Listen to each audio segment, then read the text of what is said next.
생생경제.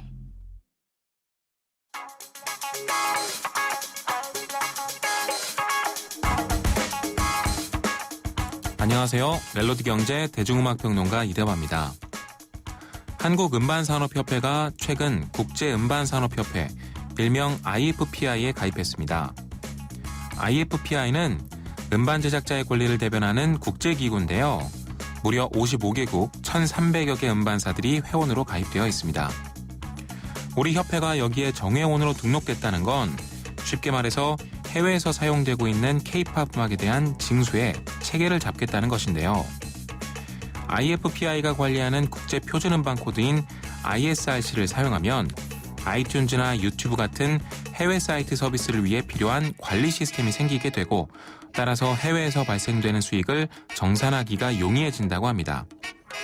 단적인 예를 들면 이제 해외 방송국에서 우리 노래가 나온 것 같은 아주 세밀한 영역에 대한 징수도 예전처럼 통계를 확보하기 위해 어려움을 겪지 않고 더 쉽게 가능해진다는 거죠. 이제 우리도 대중문화 수입국이 아니라 수출국이 됐죠. 달라진 우리 문화의 위상이 다시 한번 실감되는 뉴스입니다. 음악은 개인적인 추천곡 하나 골라봤습니다. 양희은 씨가 오랜만에 신보를 냈는데요. 그중에 타이틀곡 당신 생각입니다.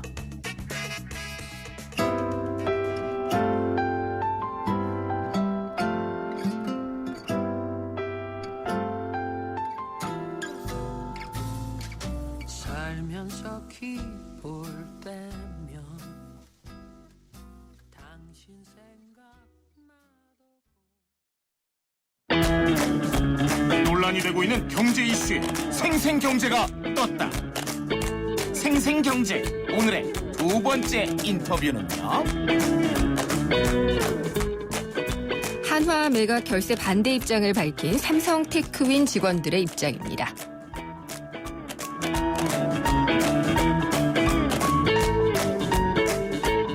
생생경제 3부 함께하고 계십니다. 이재용만 자식인가 우리도 자식이다. 사원들의 뜻과 무관한 매각 결사 반대. 이게 무슨 얘기냐고요? 우리 오늘 삼성 테크윈 매각 반대 집회에서 나온 얘기 드립니다. 삼성그룹이 지난달 27일이었죠. 한화의 삼성 테크윈 등 계열사 4곳을 매각하기로 결정을 했습니다. 그러자 이제 삼성 테크윈 등 해당 회사 직원들은 격렬하게 반대를 하고 있는데요. 어떤 이유인지 한번 좀 들어보겠습니다. 삼성 테크윈 창원 제2사업장의 김종일 비상대책위원장을 연결해봤습니다. 위원장님 안녕하십니까? 네, 안녕하십니까. 예, 오늘 낮에 집회가 있었다고요? 네, 저희는 1급 방산업체라서 예. 일단 사업장 내에서 집회가 일단 금지가 되어 있는 상황이고, 네.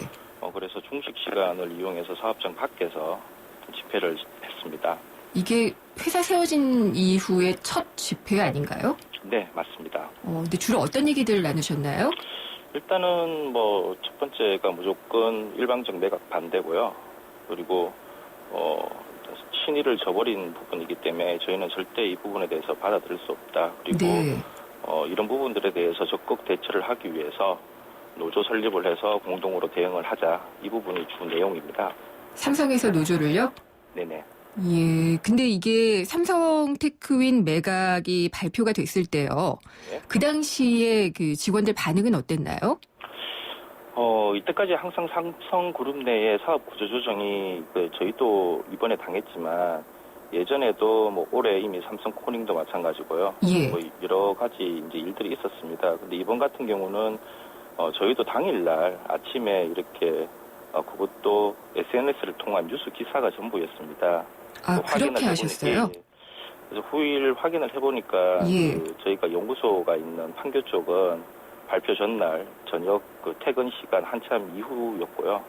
그래서 모두 이제 퇴근을 하고 난 다음에 아침에 출근하기 전에 네. 들었던 내용이라서 사실 좀 받아들이기 어려운 입장이었습니다. 사전에 그러면 전혀 이런 얘기는 없었다는 거네요?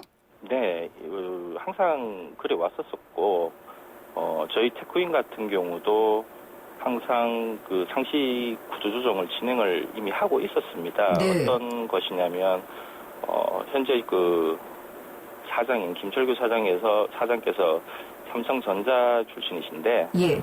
한 3년 전에 부임을 하고, 그 이후로부터 민주사업 같은 경우는 올해 한 2군데 정도를 정리를 했고요. 그 당시에도 이렇게 직원들 내부에서 사전에 그런 내용을 조금씩 이렇게 듣고 항상 질문을 했었죠. 먼저 네. 사원들 입장에서 경영진에 이런 일들이 있어서 사실 사원들 동료가 많이 된다. 그래서 항상 경영진에 질문을 했었지만 나오는 답은 항상 열심히 잘하자. 그리고 그런 것은 없다. 항상 그렇게 했습니다. 그런 것은 없다라는 것은 구조조정을 말씀하시는 건가요? 그런 일종의 근거 없는, 그러니까 사원들 간에 이렇게 돌고 있는 일종의 유언비어 취급을 항상 해왔던 거죠. 네. 그러면 이번에는 거의 거짓말을 한 셈이 된 거라고 볼 수도 있겠네요? 저희는 그렇게 생각을 하고 있습니다. 네. 이 구조조정이라는 게 사실상 어떻게 보면은 회사가 경영상의 긴박한 그런 또 그 사정이 있으면 협의 없이도 뭐 진행이 되기도 하는 것이 현실적인 이야기인 것 같기는 해요. 네. 그리고 또 자본주의라는 게 효율을 극대화하는 게 선이다 보니까 네. 아무래도 그 선택과 집중이라는 것을 이유로 들었잖아요. 네네. 어떻게 받아들이셨나요? 일단 조금 지나간 얘기이지만 예. 김철규 사장께서 부임을 하실 때 예.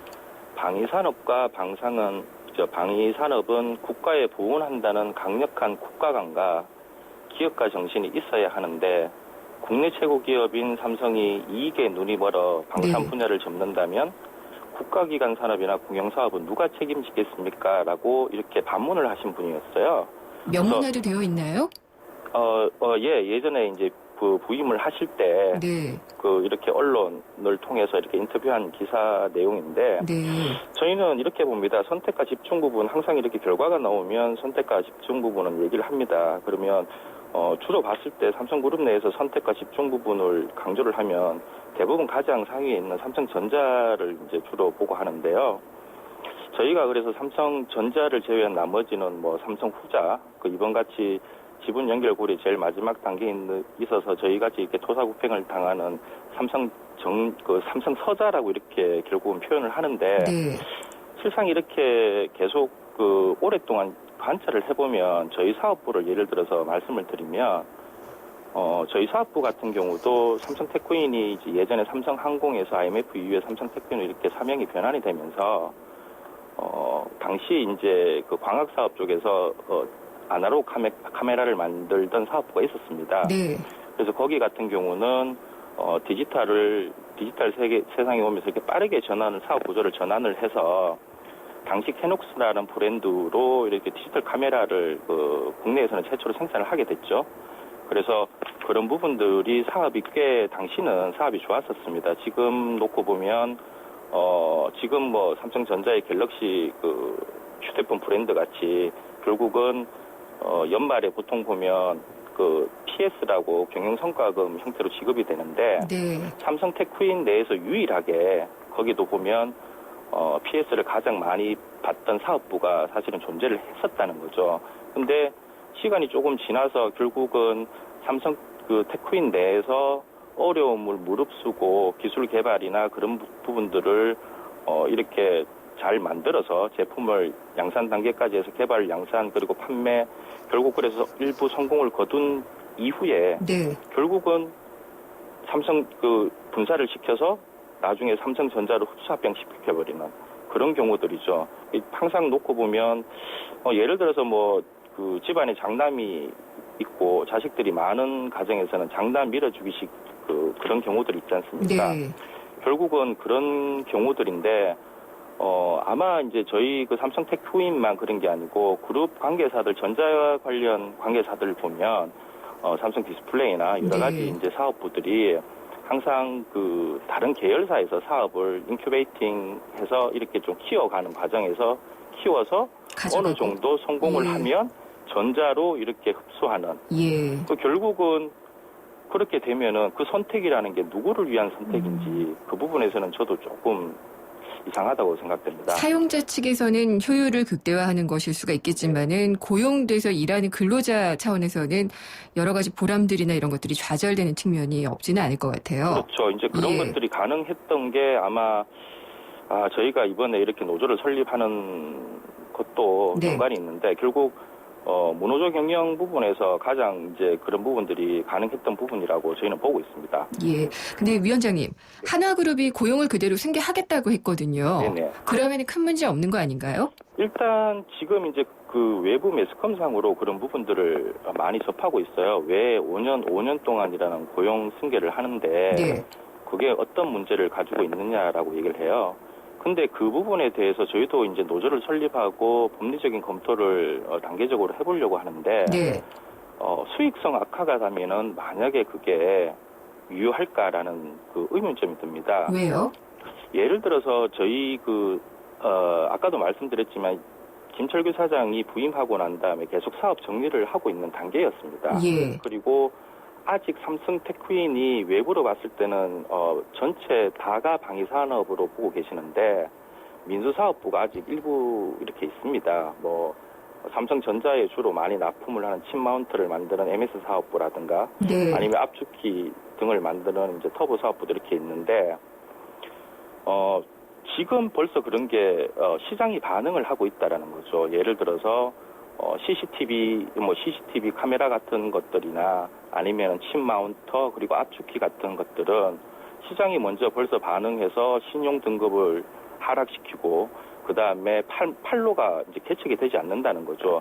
브랜드 사용이 1년으로 계약이 된 걸로 알고 있습니다. 한화가 네. 가져갔을 때요? 네. 예. 그냥 저희는 그 민수 사업을 하더라도 일반 그 B2C 사업이 아니고 B2B 사업입니다. 이게 네, 기업 간 그렇죠. 거래로 이렇게 되는데 네. 거기에는 일단은 품질이 가장 생명적인 거죠. 물론 B2C도 품질이 생명이지만 한 장비를 사면 고가의 장비를 사서 뭐 작게는 5년, 10년 이렇게 길게 써야 되는데 그런 부분들이 제대로 시켜줄 수 있겠냐는 거죠. 그리고 품질이 결국은 그렇다 보면 지금 봤을 때 시장이 반응하는 부분은 왜 그러면 삼성 브랜드를 달고 있을 때는 사고 하나 브랜드를 달고 있을 때는 사지 않을까. 결국은 그런 것들이 네임밸류에서 나온다는 거죠. 네. 그거는 굳이 삼성 테크인뿐만 아니더라도 다른 부분도 전부 다 그게 공통적인 현상이라고 보고 있습니다. 알겠습니다. 그러니까 위원장님 말씀을 제가 그냥 단순화시키면은요.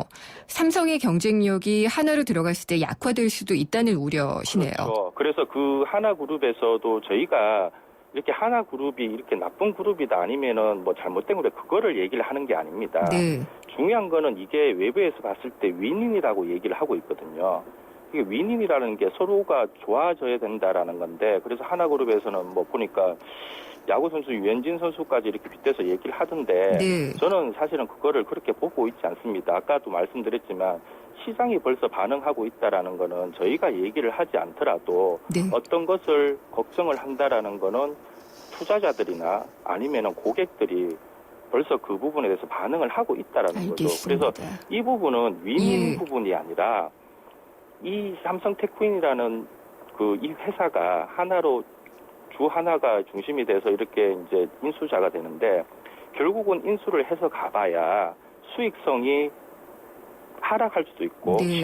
생각했던 시너지 효과가 없어질 수도 있다. 근데 그리고 위원장님 지금 그런 우려들을 충분히 말씀을 하셨는데요. 네, 어쨌든 이게 지금 오너들끼리는 결정이 된 사항이거든요. 네, 그러면 지금 비상대책위원회를 만드시고 집회를 하신 후에 이제 노조화도 검토를 하고 있는 걸로 제가 알고 있는데요. 예. 그렇게 되면은 매각 자체를 무산시키는 것이 궁극적인 목적이 되는 건가요? 그렇죠. 저희는 일단 무조건 매각 반대입니다. 될까요? 네.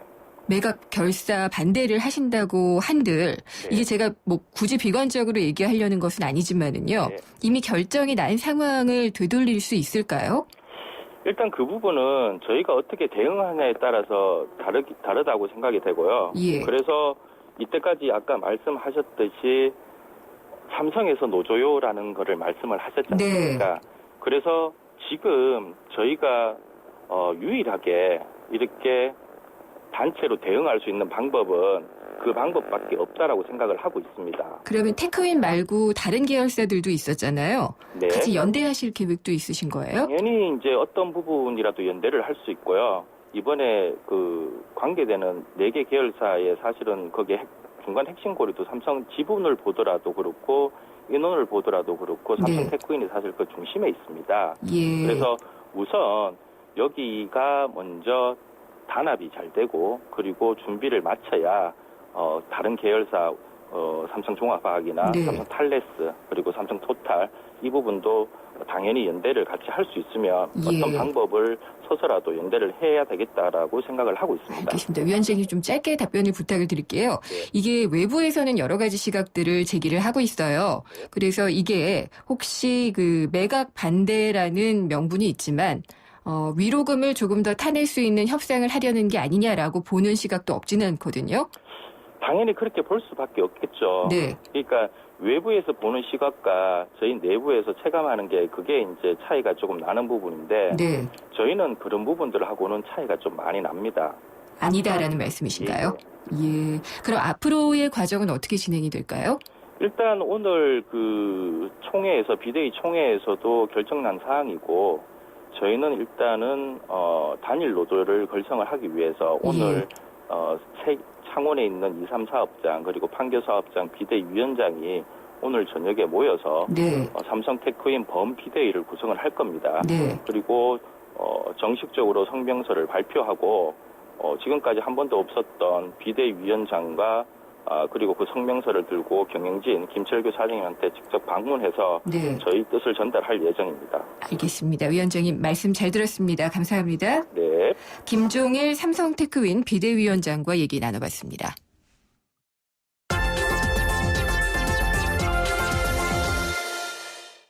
예, 잠시 후 생생경제 4부에서는 경제뉴스 뒤집기와 창업 컨설팅이 준비가 돼 있습니다. 경제뉴스 뒤집기, 매번 얘기를 해도 지금 중요성이 상당한 유가 급락의 원인 그리고 우리 경제에 미치는 파장을 한번 짚어보겠고요. 창업 컨설팅에서는 2014년 창업 트렌드를 정리해보는 시간을 갖도록 하겠습니다. 궁금한 점이나 의견 있으면 보내주세요. 문자는 짧은 건 50원, 긴 건 100원이 부과되는 휴대전화 우물정의 0945번, 또 YTN 라디오 앱 예스를 통해서 남겨주셔도 되고요. 페이스북과 트위터 계정이 있습니다. 주소는 페이스북은 YTN 라디오 이코노미, 트위터는 YTN_이코노미입니다. 잠시 후 4부에서 뵙겠습니다. 세계적인 교육 중심지 런던과 미국 본토 교육이 뿌리내린 괌에서 YTN 주니어 영어 캠프가 여러분을 기다립니다.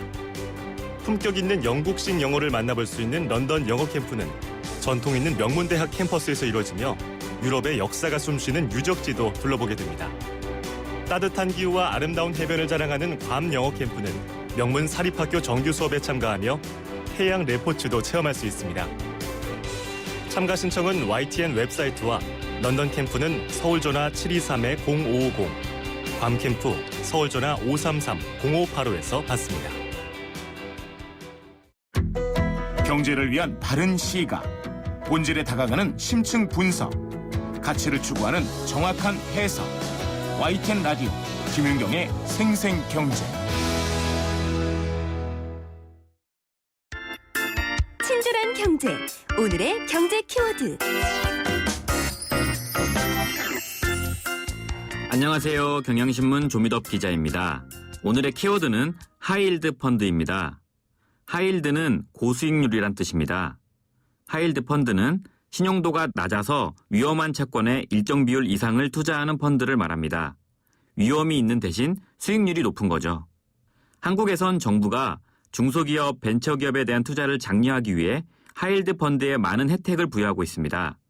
투자액의 30% 이상을 신용도가 중간 이하인 기업의 회사채를 사게 하고 대신 펀드 수익에 대한 세금을 깎아주고 비상장사가 상장할 때 주식을 저렴하게 사둘 수 있게 했습니다. 최근 삼성 SDS가 상장 후 주가가 2배 가까이 뛰어서 하이힐드 펀드 수익률도 올랐다고 하죠. 요즘은 세제 혜택과 중간 이상의 수익률을 동시에 갖춘 몇 안 되는 펀드로 꼽히지만 원금 손실을 볼 수 있는 만큼 투자엔 신중해야 합니다.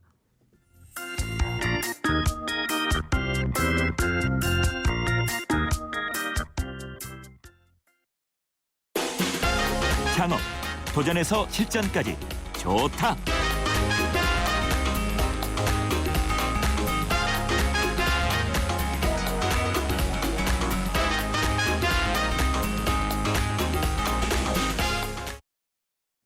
네, 막막하기만 한 창업. 그렇지만 또 하지 않을 수 없는 게 창업이기도 한 상황입니다. 그래서 생생경제에서 A부터 Z까지 맞춤형 컨설팅을 해드리고 있는데요. 2014년 벌써 이제 12월 들어가면서 한 달도 남지가 않았습니다. 올해 창업 시장은 어땠는지 참 궁금합니다. 전국에 수백 개 매장을 출점시키면서 대박을 친 아이템도 없지는 않았고요. 근데 또 울상지는 창업자들도 많았던 한 해였습니다.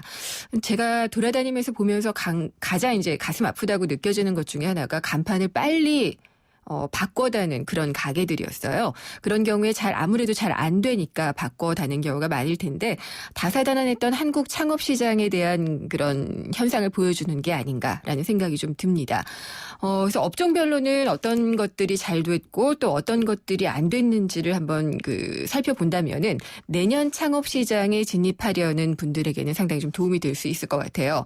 지난 시간에는 저희가 외식업 중에서도 빙수와 관련된 업종, 여름을 너무 타게 되죠. 계절을 타게 돼서 여름에는 잘 되고 또 겨울에는 안 되고 할 때 그런 대비책을 마련해 놓지 않고 너도 나도 잘 된다고 하면은 이렇게 다들 진입을 했던 것이 안타깝게 좀 진단이 됐었습니다. 내년에는 그런 일 없었으면 좋겠죠. 창업 컨설팅 스타트 비즈니스 김상훈 대표가 전화 연결돼 있습니다. 안녕하십니까? 예, 안녕하세요. 김상훈입니다. 네, 올해 벌써 다 가네요. 예. 그래서 그렇죠? 업종별로 창업 시장이 어땠는지 한번 성적표를 돌아보는 게 도움이 될 것 같아요. 예, 그렇습니다. 사실 올해 같은 경우는 상당히 좀 창업 시장이 한마디로 상당히 좀 어려웠던 한 해가 아닌가라는 생각이 드는데요. 네. 무엇보다도 창업자 입장에서는 좀 전체적으로 4.16 사태, 그러니까 세월호 사태 이후로 창업 시장이 좀 급격하게 좀 위축된 이런 한 해이기도 했고요. 네.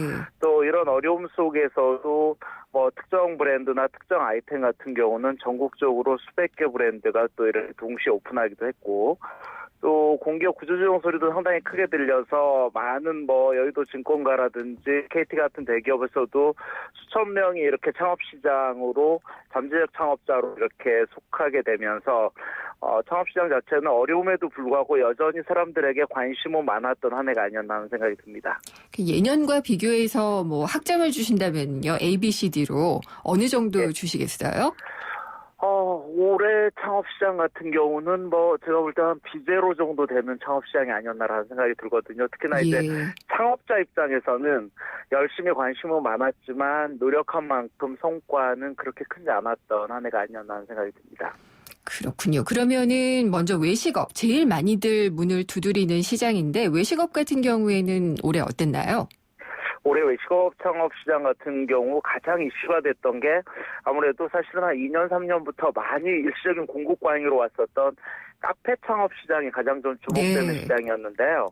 이 카페 창업 시장에서 뭔가 좀 특별한, 이제는 커피가 대표 상품이 아닌 부가 상품인 디저트 쪽에 상당히 관심이 많았고요. 예. 디저트의 대명사였던 빙수 전문점의 열풍이 올 여름을 가장 뜨겁게 달궜던 가장 대표적인 테마가 아니었나 하는 생각이 듭니다. 문제는 이런 디저트 전문점의 대표적인 아이템이었던 빙수 시장 같은 경우는 가을에 찬바람이 불면서부터 상당히 좀 얼어붙기 시작했고요. 지금 현재 겨울 시장에서 전국의 빙수 카페들은 상당히 좀 악소리가 난다고 할 정도로 상당히 좀 어려운 상황인 것 같습니다. 네. 또 한식 같은 경우도 한 이런 객단가 10,000원 내외의 이런 쭈꾸미 밥상이라든지 최근엔 대기업에서도 이렇게 일종의 좀 이런 캐주얼 한정식, 예를 들면 세미 한정식 개념의 테마들이 상당히 좀 시장에서 각광을 받고 있는 테마이긴 한데요. 지금 최근에 이런 한정식을 내세우면서 객단가 한 10,000원에서 15,000원 내외에 이러한 한정식 시장은 내년 시장에서도 어떤 식으로든 영토 확장을 계속 해갈 것 같은 생각입니다. 그러니까 너무 무겁지 않은 세미 한정식 이런 것들이 그렇죠. 내년에도 계속될 것 같다라고 하셨는데 예. 고깃집 시장 같은 경우에 여전히 문을 많이 여는 것 같기도 하고요. 분식집도 마찬가지였던 것 같은데 올해 어땠나요? 사실 고깃집 같은 경우는 소, 돼지, 닭, 오리 이게 대표적인 고기인데요. 가장 대표적인 고기라고 할 수 있는 예를 들어 소 시장 같은 경우는 수입과 국산 중에서 특히 국내산 쇠고기를 저렴하게 판매하는, 즉 한 600g 한 근에 4, 5만 원 정도로 소 한 마리를 먹을 수 있는 이런 저가 국내산 쇠고기 전문점이 상당히 좀 많이 생겼고요. 네. 반면 또 대형 프랜차이즈, 한때 뭐 새말로래도 막 이렇게 틀면서 나왔던 이 대형 프랜차이즈들은 올해 상당히 좀 폐점 점포가 많이 늘고 있었던 이런 상황이라고 할 수 있겠습니다. 그래서 어떻게 보면 지금 이 고깃집 시장 같은 경우는 앞으로도 이런 그 저가 이런 국내산 한우라든지 아니면 돼지고기 시장 같은 경우는 오히려 조금 국내산을 하면서 특정 제주도 돼지고기라든지 품질을 앞세우는 국내산 이 돼지고기 삼겹살 시장, 그다음에 갈비 시장은 상당히 좀 이 하반기부터는 더 약진을 했던, 내년에도 상당히 좀 커질 것 같은 생각이고요. 네. 분식 같은 경우가 가장 좀 사실은 특별했었는데 올해 분식 같은 경우는 어떻게 보면 프리미엄 김밥과 떡볶이 이런 관점으로 본다면 떡볶이 시장은 상당히 좀 주춤했었고요. 네. 그 틈새를 프리미엄 김밥, 소위 말해서 김밥 한 줄에 3,500원에서 4,200원까지 판매하는 이런 김밥 브랜드가 상당히 좀 약진했고요. 어떻게 보면 선발 브랜드 같은, 특히 부산에서 올라온 그 특정 브랜드 같은 경우는 1년도 안에서 거의 전국에 500개 가맹점이 출전할 정도로 이런 프리미엄 김밥 시장이 기존 어떤 분식 전문점의 새로운 버전으로 많이 이렇게 출시했던 한 해라는 생각입니다. 그럼 떡볶이 전문점은 최근에 좀 많이 없어지기도 하고요. 김밥 전문점은 너무 많이 생기는 것도 같은데 내년에는 그러면은 둘 다 좀 진출하면은 과당 경쟁이 일어날까요? 그렇죠. 어떻게 보면 떡볶이 전문점 같은 경우는 사실은 어떻게 보면 너무 많은 브랜드가 뛰어들어서 소비자 입장에서 본다면 약간 이제 식상함이 없지 않았던, 마찬가지로 분식에서는 이제는 떡볶이가 대표 상품이 아닌 부가 상품으로 떨어뜨리면서 새로운 분식 아이템으로 이렇게 그 간판을 달면서 영업을 할 수밖에 없겠다는 생각도 들고요. 김밥 전문점 같은 경우도 어차피 이 명품, 메스티지 열풍을 주도했던 테마이기 때문에 이런 부분은 내년까지도 어느 정도 좀 이어질 것 같은 이런 분위기입니다. 네. 그리고 또 외식에서 빼놓을 수 없는 게 스몰 비어잖아요. 스몰 비어 시장은 올해는 어땠고 내년에는 어떨까요? 스몰 비어 시장 같은 경우는 올해 같은 경우는 사실 뭐 부산에서 올라온 그 특정 브랜드가 전국에 1년 만에 800개를 오픈했거든요. 역시 과열이군요. 예, 그렇죠. 그래서 그러다 보니까 이 스몰비어라는, 어떻게 보면 스몰비어는 이 프랜차이즈 본사 입장에서도 상당히 많이 오픈함으로 인해서 수익을 많이 챙겼을 것 같은데요. 반대로 소비자 입장에서도 1인당 객단가 5, 6천 원으로 접근할 수 있었기 때문에 부담 없이 접근할 수 있는 호주머니가 얇은 소비자들에게 상당히 인기 있었던 테마였습니다. 네. 문제는 지금 이 스몰비어 열풍 때문에 기존의 호프집 프랜차이즈 사장님들이 상당히 어려워하고 있고요. 아마 내년쯤 되면 기존의 스몰비어 브랜드의 그 다음 차기 버전들이 계속 좀 출시될 것 같다. 이를테면 기존 스몰비어가 뭐 이런 감자튀김을 이렇게 저렴하게 팔면서 대표 안주로 서비스를 했다면 이제는 또 다른 안주라든지 또 다른 그림, 또 다른 분위기를 가지고 이렇게 출시하는 이런 호프집이 내년에는 계속 좀 생겨나지 않을까라는 생각도 듭니다. 결과적으로는 좀 차별화를 시도하면서 스몰비어 시장은 계속 커갈 걸로 보시는 거네요. 그렇죠. 네. 그럼 판매업 시장 같은 경우에는 어땠나요? 올해 판매업 시장에서 가장 돋보였던 것은 사실은 수익과자, 즉 세계과자 할인점 열풍이었는데요. 저희 같은 회사에서도 가장 문의가 많았던 아이템 중에 하나입니다.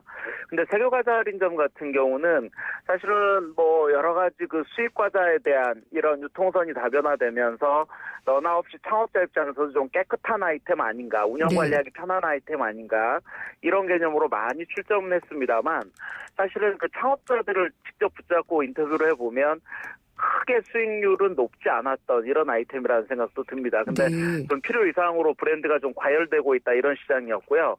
또 하나 겉으로 보기에 상당히 깨끗하고 예쁘고 남보기 좋은 아이템 중에 하나가 이런 캔들샵이라고 하는 향수 전문점이었습니다. 그렇죠. 이런 캔들샵 같은 경우도 어떻게 보면 완제품을 직접 받아서 판매하시는 분들은 마진율이 높지 않아서 상당히 좀 어려웠었고요. 오히려 직접 캔들, 특히 향초를 직접 매장에서 만들어서 파시는 분들 같은 경우는 그나마 좀 의미가 있었다라는 생각도 들고, 최근에는 캔들과 의류를 이렇게 직접 융복한 컨버전스 매장으로 오픈하는 매장들도 지금 느는 추세라고 할 수 있습니다. 네, 그리고 한번 들려주신 것 같은데 게스트하우스 같은 서비스 창업도 얘기를 해주셨잖아요. 예, 맞습니다. 어떻게 보면 좋을까요? 예. 게스트하우스는 뭐 사실 서울 홍대와 제주도 상권에서 가장 두각을 나타냈던 서비스업 아이템 중에 하나인데요. 네. 이 소문도 무성하고 창업자들이 문의가 많았던 반면 실제 이 게스트하우스가 뭐 1, 2억 정도로 창업할 수 있는 아이템도 아니고요. 그리고 절대적으로 부동산 물건이 있어야 가능한 아이템이었기 때문에 그렇죠. 사실은 이미 어떤 그 전체적인 라이프 사이클로 보면 거의 지금 홍대 같은 경우는 포화 상태에 이르렀다. 예. 그러다 보니까 게스트하우스 수익률을 못 내는 이런 물건들이 부동산 중개업소에 지금 그 물건으로 등록되는 이런 네. 케이스가 상당히 좀 늘고 있다고 할 수 있겠습니다. 알겠습니다. 내년 시장도 또 한번 돌아봐야지 되겠네요. 오늘 말씀 잘 들었습니다. 감사합니다. 예, 감사합니다. 스타트 비즈니스의 김상훈 대표였습니다. 이건 왜? 뉴스에선 볼 수 없었던 뉴스 속 스토리. 경제 뉴스 뒤집기 한판. 예, 경제 뉴스를 좀 더 넓고 깊게 살펴보는 시간이죠. 경제 뉴스 뒤집기. 오늘은 한국경제신문의 허원순 논설위원과 함께합니다. 안녕하십니까? 네, 안녕하세요. 유가가 정말 많이 떨어지는 것 같아요. 그렇죠. 예. 저도 토요일 지방일 잠시 다녀왔는데 모처럼 차를 가지고 움직였는데 얼마에 넣으셨어요? 1,500원대 후반이더라고요. 그렇죠. 저 서울 한복판에서 뭐 2,000원대 넘고 이렇게 말고 있다가 네. 정말 유가 내린다더니 이렇게까지 내렸구나. 예. 기름쟁이 회사들 죽었겠구나. 뭐 저야 좀 나아졌고 네. 그런 생각이 들더라고요. 예, 네. 역시 기름쟁이 회사들 생각을 하셨네요. 뭐 여러 가지로 해야 예. 되니까 물론 저야 뭐 적게 들어서 왔지만 지금 전방위로 이게 파장이 커져갈 겁니다. 네, 소비자들이 이렇다고 해서 무조건 기름 많이 넣고 차 많이 모는 것도 아닐 텐데 예. 일단 그 국제유가가 얼마나 떨어졌는지 예. 일단 짚어주세요. 돌아볼까요? 깜짝 예. 놀랄 겁니다. 작년 이맘때요. 1년 전이죠. 국제유가가 100달러에서 뭐 우리가 뭐 서부 텍사스니 어디니 하는 중동산이 예. 뭐 두바이니 뭐 하는 게 100에서 110달러 사이 왔다 갔다 했더라고요. 그랬죠. 예. 그리고 100달러, 110달러 오르내리였잖아요. 그게 작년 이맘때부터 해서 올해 7월까지 제가 보니까요. 7월까지 계속 102달러 정도로 됐습니다. 7월에도. 예. 뭐 그 사이 왔다 갔다 뚝뚝뚝뚝 떨어져 7월이면 지금 불과 넉 달 뭐 그 정도 전인데 지금 국제 유가가 지난 주말 기준으로 배럴당 66.15달러. 네. 계산해 보십시오. 얼마 전에 한 뭐 30 몇 퍼센트 그렇죠. 30% 이상 떨어진 거죠. 거예요. 예. 더욱 놀라운 거는 이게 뭐 이제 앞으로 66달러에 더 떨어진다. 이건 뭐 극단적인 경우죠. 35달러대까지 떨어진다. 예. 이런 전문가 지금 전망도 나왔거든요. 네. 제가 여기 몇 달 전에 볼 때 90달러, 80달러 할 때 70달러대로 간다는 기사를 분명히 봤습니다. 전문가들 이용해서, 인용해서. 그래서 설마 70달러대 가랴, 90달러대 가는데 그 석유 생산이 제한됐다는 생각인데 분명히 지금 70달러대 아래로 내려서 66.15달러 네. 됐고 이렇게 하면은 그 극단적인 상황 35달러대로도 뭐 갈지도 모르겠다. 예. 응? 그런 생각이 듭니다. 지금. 저는 전선이 무너졌다 이런 생각이 좀 들더라고요. 예, 그것도 좋은 생각입니다. 뭐 완전히 정말. 무너져버리기 시작하면은 확 내리잖아요. 예. 그래서 배럴당 35달러가 완전히 비현실적인 수치라는 생각은 안 들더라고요. 아닙니다. 완전히 비현실적인 게 결코 아닙니다. 지금 네. 분위기로 오페크가 지금 감산 이게 합의가 안 되고 이렇게 가면 셰일가스를 밀어붙이면요. 예. 뭐 그래 갔다가 또 반등할지 모르지만은 저 비현실적인 얘기 아닙니다. 네. 근데 오펙 하면은 정말 그 전 세계에 호령하던 카르텔이었잖아요. 무서운 우리 오페가 무서웠죠. 오펙 뭐 야만이 하고 뭐 터번 덮어 쏜 사람들 나가 몇 명 올려서 화면 보면 예. 어릴 때에도 왜 그래 겁나는지 그 사람들 네. 그랬는데 지금 그 사람들이 이제 겁먹게 됐습니다. 우선 예. 기름값이 왜 이렇게 떨어지느냐? 이거 볼 때 떨어지는 이유가 미국에서 셰일가스 요즘 지면에 많이 나오죠. 네. 셰일가스가 안반층에 무지 양이 많다는 게 발견이 됐고 그리고 그 셰일가스를 값싸게 미국에서 지금 채굴하고 있습니다. 그렇죠. 미국, 캐나다. 그런데 흥미로운 것은 그 셰일가스 채굴의 원가가 얼마인지를 지금 모르는 거예요. 그 원가를 알면 오페크의 거기를 무너뜨리기 위해서 저가로 막 내려가고 할 텐데 왜냐하면 석유 채굴 그 가격이 다 나라마다 지역마다 다 다르거든요. 예. 다 달라서 석유 사우디 같은 데는 뭐 쉽게 이를테면 지금 짐작으로 20달러, 30달러 해도 채굴하면은 채산성이 있다. 손해 안 본다 하지만 베네수엘라, 러시아 이런 데는 뭐 $60 이하로 지금 벌써 $70 하면 손해 보고 캐내는 그런 상황이란 말입니다. 네. 석유 자체가 아주 그 원가가 다 다른데 국제 시세만 형성돼 있기 때문에 셰일가스는 원가를 모릅니다. 다만 국제사회에서 짐작하기를 아마 배럴당 $35에서 $75 정도가 될 거라고 지금 생각하고 있습니다. 네. 석유가 되냐. 그러니까 이 무슨 얘기냐면은 지난주에 오스트리아 빈에서 석유 수출국 회의, 오펙 회의 그 석유 상들이 모여서 회의를 했는데 감산을 하자. 우리 감산하지 않으면 가격 유지가 안 된다고 했는데 그게 뜻이 합의가 안 됐습니다. 네. 왜 그러냐면 그걸 오펙을 주도하는 사우디의 석유상이 이건 고다. 그대로 가격 경쟁을 해서 미국의 그 셰일가스 생산 업체 중에서 원가가 많이 드는 회사, 즉 생산 단가가 많이 높은 회사를 무너뜨리는 전략으로 가겠다고 한 거예요. 네. 그러니까 이제 서로 경쟁이 붙어진 겁니다, 지금. 그래서 물론 더 가면은 석유 수출국 회의에서 회원국들이 우리 다 죽는다, 이 감산 안 하면 죽는다고 막 그렇게 해서 감산할 여지는 충분히 있습니다. 언제 모여서 할지 모르지만 적어도 지난주에 회의 상황으로 봐서는 석유 생산국들이 주도가 미국에서 생산하는 셰일가스가 부도로 해서 좀 넘어지게 하고 그 정리가 된 뒤에 다시 석유 가격을 올리더라도 지금은 좀 힘겨루기를 하자 그런 분위기가 있거든요. 네. 그렇다 보니까 가격이 뚝뚝 더 내려지는 그런 측면이 있습니다. 여기에다가 지금은 사실 어떻게 보면은 지정학적인 위기도 없는 상황이기도 하고요. 그렇죠. 예. 그렇죠. 그러면서 어쨌든 최근에 보면은 미국에서 그 셰일가스를 얼마나 생산했는지 미국은 석유를 무지무지 생산 많이 하지만 물론 수요도 많고요. 예. 소비를 많이 하지만 그 석유 생산을 해외 수출을 못하게 하는 나라인데 최근에 셰일가스가 넘치니까 미국의 석유도 해외로 수출하게끔 미국 정부의 방침을 바꿨습니다. 아직은 수출이 되진 않는데 할 수 있도록 한 거죠. 할 수 있도록 했죠. 예. 할 수 있도록 하면서 셰일가스가 일본에 온다는 계약이 체결됐죠. 네. 그리고 할 수 있다고 일단 그렇게 되니까 어쨌든 석유 시장의 공급 라인이 확 드러나고 지금 그런 상황이죠. 네. 셰일가스는 셰일가스대로 나오고 이러니까 또 제 얘기를 안 했군요. 예. 지금 아무래도 경기가 침체되고 경제가 좀 어렵다고 하니까 석유의 수요 예. 자체가 소비 자체가 많이 줄었다고 합니다. 그렇죠. 더구나 이게 또 석유라는 게 그렇잖아요. 한번 가격이 오르다면 가수요가 가수요, 투기 수요를 이렇게 해가지고 예. 막 가격을 부채질하는데 석유는 굉장히 조기에 바닥 나지 않는다. 석유의 대체로 셰일가스가 나온다. 비축 물량도 충분하다. 미국도 수출한다. 이래 돼버리니까 네. 비축 물량을 파괴해서 가수요를 일으키기는 그냥 가지고 있던 물량을 막 내놓는 상황이죠. 그러니까 공급이 지금 많아버리는 그런 상황이 되다 보니까 네. 그것도 가격을 끌어내리는 요인이 되는 겁니다. 근데 이렇게 되면은 우리 경제는 일단 에너지 수입 의존도 굉장히 높으니까 네. 플러스일 것 같지만은 꼭 그렇지도 않죠. 그렇습니다. 우리 경제는 산업별로 보면은요. 항공, 해운, 그 다음에 이제 기름을, 에너지를 많이 쓰는 산업에서는 분명히 이익입니다. 그럼 네. 단기적으로 기름을 적게 되니까 저도 이익이고 대부분 이익입니다. 그러나 이제 우선 손해보는 업종이 나오고요. 아까 제가 정유업계가 지금 예. 재고 물량을 해가 몇 천억 지금 손해가 본다고 하고. SK 이런 데 큰일이겠어요. 예, 굉장히 그렇습니다. 정유업계 그렇죠. 그 다음 신재생 에너지, 유가가 $100, $200 막 올라간다는 전제하에서 태양광이다, 풍력이다 막 예. 만든 그 산업이 전부 다 지금 망가지게 돼 있습니다. 이 추세를 가면 거기 어려워지고요. 그다음에 석유 채굴을 안 하니까 조선소 같은 데 시추선 막 만들고 하는데 탐사선 만드는데 여기 지금 타격이 막 오고 있죠.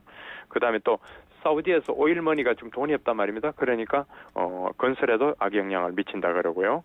그다음에 조선에도 안 좋고 다만 자동차, 철강 이런 데는 괜찮고 네. 물류, 해운, 항공 이런 데는 좋다고 하고 전체적으로 지금 업종별로는 그런 상황이고요. 그러나 이제 이게 우리 경제 전체는 단기적으로는 아주 좀 이익이 되지만은 그러나 우리 GDP 성장에서는 좀 하락이 되고 안 그래도 지금 물가 떨어지는 디플레이션 네. 요걸 좀 부채질하는 거 아니냐 심리적으로 실질적으로 그런 걱정도 나오고 있죠. 그러니까 디플레이션의 우려가 수요를 줄여서 유가를 하락시키기도 하고요. 예. 유가 하락 때문에도 디플레의 우려가 또 오는 것 같은데. 맞습니다. 그래서 예. 우리가 경제를 볼 때 어떤 선순환 구조하고 악순환 구조도 하는데 이게 꼭 악순환 구조라고 말할 수는 없지만 어떤 구조 속으로 가격이 한번 떨어지는 게 계속 물고 물리듯이 이 기름이 예. 바로 지적한 대로 그렇게 디플레이션 우려가 나오고 그러니까 또 우리도 수요도 줄어들고 하는 그런 면이 생기는 거죠. 그래서 이제 미국의 통화정책 방향도 바뀔 거다 이런 얘기도 나오더라고요. 네, 그것도 이제 멀리 가는데 거기에 대해서는 아직 그 전문가들이 딱 부러진 얘기는 안 나오는데 네. 아무튼 인플레이션이 미국에서도 우선 이 유가가 떨어지니까 세금 깎아주는 효과가 있다 그러잖아요. 예. 미국에서도 저유가 감세 효과 때문에 미국 경기가 좀 살아난다. 뭐 그런 얘기가 한 축 있고 다른 한편에서는 인플레이션도 미국이 워낙 낮으니까 네. 금리를 뭐 굳이 빨리 올려야 될 필요가 있느냐 네. 그런 얘기도 나오고 그래서 미국에서 좀 어리둥절한 너무 급격히 떨어지니까 전부 다 어리둥절한 상황 같고 다만 이제 오펙이 아까도 말씀드렸지만은 지금은 이해관계가 사우디가 주도하는 것 같은데 더 한 몇 군데서 지금 예를 들어 베네수엘라, 네. 러시아 뭐 이런 데는 지금 완전히 말하자면 출혈 경쟁이라 할 정도로 손해보고 네. 석을 생산한다 그러잖아요. 지금 그런 상황이니까 추가로 유가를 더 조절하자고 감산하자는 회의가 나와서 어떻게 추가 물량을 줄이느냐, 네. 감산을 하느냐, 그래서 유가 반동하느냐 이런 걸 아주 이제 막 관찰하고 있는 그런 상황일 겁니다. 러시아 같은 경우에는 오펙 회원국도 아니고요. 예. 근데 이런 그 유가 하락 때문에 뭐 S&P 같은 데서는 투기 등급으로 국가 등급 내리겠다고 얘기도 하고 그러는데. 지금 벌써 루블화 러시아 돈에는 반영이 되고 있죠. 네. 러시아 자체는 오펙 회원국은 아니지만 최근에 러시아에 대한 서방의 경제 제재가 굉장히 많지 않습니까? 그렇죠. 우크라이나에 예. 그 무력 동원한 이후로 그런데다가 기름 수요가 떨어지고 기름 가격이 떨어지니까 러시아는 채굴 단가가 높은 데 네. 해당된다 말입니다. 그래서 계속 그걸로 해서 재정 압박이 더 커지고 재정 압박이 커지니까 물량으로도 더 손해보고를 생산해가 내다 파니까 더 악화되고 네. 이러니까 그런 국가 등급이 떨어질 거라는 경고가 갖고 예. 그 국가 등급 물론 미국이나 이런데 좀 그런 시각도 반영됐다고 봐야겠죠. 그리고 실제로 루블화 가치가 지금 최근에 많이 떨어졌을 겁니다 아마. 급락을 했죠. 네, 예. 그러니까 러시아 경제가 굉장히 지금 위기 내지는 그 뭐랄까 악순환 구조에서 초입해서 있다 할까요? 네. 하고 있는 것 같습니다. 아, 유가가 너무 많이 올라도 걱정이고 내려도 걱정이고 그렇습니다. 예, 그러니까 예. 먼저 서서히 움직이는 게 좋을 것 같습니다. 알겠습니다. 오늘 말씀 잘 들었습니다. 감사합니다. 한국경제신문의 허원순 논설위원이었습니다. 김윤경의 생생경제 오늘 준비한 순서는 여기까지입니다. 생생경제 홈페이지와 팟캐스트 또 스마트폰 애플리케이션 예스를 통해서 방송 다시 들어보실 수 있고요. 인터뷰 내용은 전문으로도 확인하실 수 있습니다. SNS도 있으니까 친구가 되어주시면은 다양한 이야기를 확인하실 수 있습니다. 다음 시간에 찾아뵙겠습니다. 김윤경이었습니다.